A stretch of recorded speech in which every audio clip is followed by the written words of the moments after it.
Ya Nabi salam alaika, ya Rasul salam alaika. Bismillahirrahmanirrahim. Assalamualaikum warahmatullahi wabarakatuh. Allahumma salli wa sallim wa barik wa azim ala habibina wa syafina wa qurrata ayunina sayyidina Muhammad wa ala ali sayyidina Muhammad. Betapa enggak ada gunanya harta haram itu, bagaimanapun caranya, bagaimanapun metodenya untuk dapat harta, untuk kita bawa pulang, kita kasih makan anak istri kita, tapi itu jadi barang yang haram. Itu kagak ada gunanya sama sekali. Walaupun kita sehat, makan dari situ, kita merasa kebutuhan hidup kita banyak banget yang tertanggulangi dari situ. Pokoknya orang kalah sama kita banyaknya. Tapi barang itu dari barang haram, gunanya kagak ada. Dulu saya masih kecil-kecil di Betawi, dipesen sama orang tua. Ntar kalau babak kagak ada, udah meninggal, lu sedekahin. Bahasa Betawi kan begitu. Kalau selamatan, kalau di sini sama dia. Apalagi mau jelang bulan Roah begini kan. Kalau orang Betawi nih, bulan Roah semuanya pada sedekah. Ya bahasanya apa kek, bahasanya bagaimana kek, orang mau pandang bagaimana kek. Yang penting doa anak kepada orang tuanya itu nyampe. 3 hal yang dibawa, yang kita udah meninggal pahalanya masih ada. Pertama, amal soleh. Amal soleh yang kita ngajar ilmunya kemana-mana, kita kembangkan kayak Ibnu Malik. Udah ribuan tahun alfiahnya masih kepake sampai sekarang. Udah banyak ulama-ulama lain. Kok abang nyebutnya Ibnu Malik doang? Ya kayak saya lebih akrab sama Ibnu Malik. Karena saya tiap hari ngaji nahu. Jadi dekat sama Ibnu Malik. Yang lain sama juga. Kemudian guru ngaji ikro juga sama. Yang penting ilmunya berguna terus menerus dipakai. Itu ada gunanya. Kita udah meninggal, ilmu tuh masih kepake, pahalanya masih ngalir. Yang kedua, sedekah jariyah. Sedekah jariah itu apa ya? Sedekah yang amalnya masih mengalir, apa itu? Kita bentuk kepentingan masjid, kepentingan umum, kepentingan tempat-tempat ibadah, rumah sakit yang kita mudahin urusan orang, itu pahalanya masih ngalir buat kita. Nah yang ketiga adalah anak yang soleh yang mendoakan kedua orang tuanya. Karena anak ini susah banget. Udah susah banget kalau nggak soleh, udah cuma. Lah bagaimana mau soleh? Cara makannya kita kasih barang yang haram. Orang tua saya bilang dulu, saya muda-muda, si kecil-kecil, ntar kalau babang nggak ada, lu jangan sedekahin pakai duit haram. Saya belum ngerti waktu itu. Pokoknya jangan terlalu udah gede lu ingat kenapa? Karena nanti di akhirat nanti di alam kubur dikasih sama baba emang cuma yang dikasih darah, nanah, itu yang disuruh ambil sama baba. Dia bilang itulah dosa dari barang yang haram. Kita kasih sedekah untuk orang tua kita. Proyek nih kita buat nih 10 miliar, kita ambil 1 miliar buat kita. Apanya kayak kita kurangin, besinya kayak, semennya kayak, corannya kayak kita kurangin. Kita sedekahin untuk orang tua kita. Kita kenduri di rumah kita. Itu dianterin buat orang tua kita di alam barzahnya. Itu bukan pahala, tapi ya itu yang istilah orang Betawi bilang, nanah, darah dikasih sama orang tua. Orang tuanya ngomel-ngomel, apa anak gua ini, barang ginian dikasih gua. Gitulah kira-kira. Suatu hari ada seorang meninggal, saya baca di kitab apa sih, udah lupa, udah lama bacanya, udah lama banget. Biasanya mau bulan puasa itu sering baca kitab-kitab tauhid. Kalau nggak salah Uspuriyah, saya lupa kitabnya tipis. Tijan Durori tentang tauhid, Uspuriyah. Ya cerita kisah Israeliat, tapi memang mutiaranya ada, kita bisa ngambil dari situ. Hikmahnya ada, hikmah itu kan barang yang hilang. Jadi kalau ketemu barang hilang ya kita ambil. Jadi ada suatu orang tua meninggal, ada suatu orang meninggal. Nah ketika dia meninggal, dia lihat ke sama orang yang udah meninggal, udah senior, udah duluan. Ngapa orang-orang itu? Dia tanyalah, Pak, orang itu pada berebutin apa itu? Oh dia itu berebut doa dari mimbar-mimbar masjid. Allahumma gfir lil muslimin wal muslimat wal mu'minin wal mu'minat pada hari Jumat. Orang berebut ngambilin itu. Bapak kok nggak berebut? Ya ngapain saya berdoa? Kalau saya udah kaya. Kenapa Bapak bisa kaya? Setiap hari anak saya berdoa buat saya. Saya udah nggak butuh itu lagi. Gak usah berebut, anak saya ngirim setiap hari buat saya. Nah itulah. Kalau yang dikirimin barang dari barang halal, insya Allah sampai ke orang tuanya, dikasih sama orang tuanya. Nah ini barang yang halal. Mungkin orang gak kepikir kayak gitu. Makanya saya dulu punya suatu kawan yang datang ke rumah saya ketemu anak.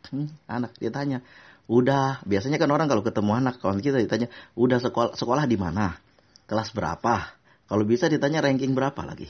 Akan begitu kan orang tua. Tapi kalau beliau ini bertanya, udah umur berapa? Udah bisa sholat? Udah bisa wudu? Udah bisa sunat? Udah sunat. Gitu saya salut kayak gitu. Rasanya dari kawan-kawan saya yang saya kuliah di mana kayak yang udah ketemu lagi sekarang. Yang tanya, Saleh, ngajar di mana sekarang? Anak di mana? Anak berapa orang? Udah sekolah di mana? Rata-rata nanya kayak gitu. Tapi ada kawan saya ini yang bertanya, sama anak udah bisa wudu, udah bisa sholat, doa kunut udah bisa, masya Allah. Itu pertanyaan jarang banget ya.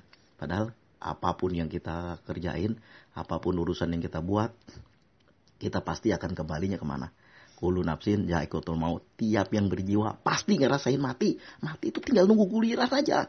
Bukan mati itu per abjad. Mula-mula A, kedua B, 3C, 4D. Kagak ada begitu. Mati kayak putih kelapa.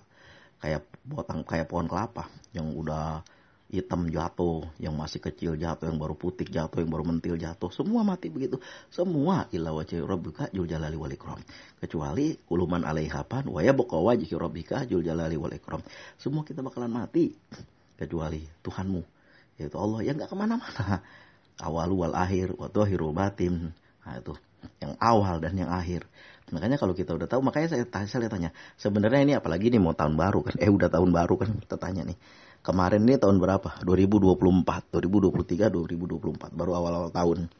Itu yang kemarin itu saudara-saudara kita. Saya pernah di waktu bulan puasa selalu Pak Lurah, kalau di sini kan Pak Kecik, Pak Lurah selalu berkata, tahun ini bulan puasa nih, hari malam pertama sembahyang Ramadan, sembahyang tarawih, yang ceramah 7 menit kultum itu Pak Lurah. Kalau di sini mah tradisinya. Jadi kata Pak Lurah, tahun ini di kampung kita yang meninggal cukup banyak. Ada 35 atau 37 orang. Cukup banyak orang-orang tua kita, orang-orang muda, adik-adik kita yang udah meninggalkan kita. Sanak saudara kita yang udah meninggalkan kita. Nah, mereka itu dulu pada kemana? Dan mereka sekarang pada kemana? Mana kuburannya jauh banget. Dulu kan di sini dalam kota kuburannya. Sekarang karena udah gak muat, dipindahin kuburannya di daerah dekat gunung, di bawah gunung itu. Yang baru pertama kali sendirian terus itu. Coba ya, malam-malam juga diangkut, dikuburin juga. Gimana kita? Kalau coba liatin orang-orang yang jihad fisabilillah, wajahnya senyum aja. Ini orang meninggal apa? Wajahnya senyum aja. Lah kalau kita mata melotot, ketakutan. Aduh kan apa tuh? Karena kita diperlihatkan sesuatu alam yang bakalan kita jalani. Sebaik-baiknya perbuatan baik kita, apapun itu, kalau hasil yang kita dapat dari barang haram, susah dah urusannya ke depannya, kagak ada gunanya. Makanya saya kayak lagi, nih, dulu waktu zaman konflik militer di sini, saya ada suatu kawan jamaah tabligh. Beliau itu tinggal di suatu markas, jadi ada masjid, lalu ada komplek, ada orang pada ngaji di situ, jikir segala macam, belajar ilmu Al-Quran segala macam. Datanglah rombongan orang ke situ, dibilang kan, Pak Ustadz, saya mau bertanya, ini ada suatu duit, tapi saya ragu duitnya. Dari mana duitnya? Cerita panjang kali tinggi kayak lebar, itu duitnya itu dia ragu. Ini saya kasih kemarin aja Pak Ustadz, nanti bikinin WC aja untuk dia. Oh jangan, saya nggak mau terima dia. Kenapa nggak terima? Walaupun ini WC itu najis, tapi hakikatnya dia suci juga. Saya nggak mau. Dia bilangnya kan, bayangin coba sampai kayak gitunya. Mau dibawa kemana juga tuh duit kagak ada gunanya. Udah lebih baik jangan, walaupun sedikit, walaupun boleh keringat kita sendiri. Tapi kalau barang itu barang halal, insya Allah lebih berkah. Kita jadi di dalam Al-Quran disebut lau anna ahlul qura amanu wa taqau la fatahna alaihim barakatim minas sama'i wal ard. Andai kata penduduk satu kampung, satu negeri beriman dan bertakwa kepada Allah. Orang beriman kan, orang bertakwa kan, dia menjauhi barang-barang seperti itu. Dia kagak mau. Amilus solihat, berbuat baik. Yang kayak gitu itu dia kagak mau, gak bakalan mau dikasih juga. Watawasau bil haq, apalagi zaman sekarang ini, zaman tahun ini, cuma modal janji aja mau pinter bohong, udah jangan, itu kagak ada gunanya nantinya. Kita berdoa kayak apapun, apa doa gua kagak diterima sama Tuhan, udah capek banget. Bukannya terima, malah kita baca ini baca itu, makin hancur hidup kita. Emang kalau kita nggak baca makin nggak hancur. Itulah orang kagak memahami itu. Dia salahin bacaannya. Kenapa orang lain bisa membaca sholawat, urusannya jadi mudah sesuai dengan disabdakan oleh Rasulullah. Kama qala Rasul, apabila engkau membaca seperti itu, apabila engkau terus-menerus berselawat, maka pertama rezekimu akan dicukupkan. Yang kedua, cita-citamu akan disampaikan. Dan yang ketiga, dosa-dosamu akan diampunkan. Nah, diampuni oleh Allah. Nah itu kita yang kagak sadar kayak gitu. Apalagi kalau udah setiap hari ada, walaupun barang haram, kita senang aja, lupa. Kalau udah kebanyakan makanan barang subhat, apalagi barang haram, ibadah jadi males. Mau tahajud males, apalagi sholat 5 waktu juga males, apalagi membaca Quran males, baca salawat udah males. Kalau ada yang itu terjadi sama diri kita, koreksi. Apakah dalam 1 minggu ini, 1 hari, 2 hari ini ada makanan haram yang gue makan, yang kemakan sama gue? Nah itu koreksi. Kalau barang haram udah tahu sendiri dah. Jadi kadang saya punya saudara bang, yang nyari yang haram aja susah, apalagi yang haram, yang halal. Itu kagak bener kata Bang Haji, itu tidak benar. Jangan seperti itu. Kalau kita gunakan barang haram itu, kita pakai apa aja udah kagak ada manfaatnya. Kita pakai buat makan, lama-lama kita sakit. Kita pakai bersedekah, sedekah kita ditolak. Seperti kata Ustadz Jainuddin MZ di zamannya, apa dia bilang? Menggunakan barang yang haram itu untuk kebaikan laksana mencuci kain dengan air najis.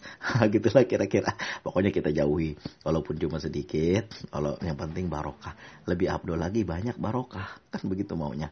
Wassalamualaikum warahmatullahi wabarakatuh. Mudah-mudahan di awal tahun ini kita menjadi hamba-hamba yang bertakwa, menjauhkan diri dari jauhin dulu barang haram. Kalau enggak, barang itu kan pusatnya itu, intinya itu. Kalau kita udah kebanyakan makan barang haram, kagak mau berhenti, keenakan dari situ, nanti ibadah kita jadi males. Udah males ya udah. Kalau kita udah jauh dengan Allah, cahaya Allah udah jauh, yang ada datang apa? Kegelapan iblis datang ke kita. Biasa juga begitu. Usikum nafsi bitaqallah. Mudah-mudahan ada berkahnya, ada hikmahnya. Mudah-mudahan bisa menggugah kita semua untuk membaca salawat, untuk menjauhi barang haram, untuk walaupun sedikit, tetap kita berusaha mencari barang yang halal. Usikum nafsi bitaqallah. Mudah-mudahan mengingat buat kita semua, terutama buat saya yang ngomong dan buat kita semua.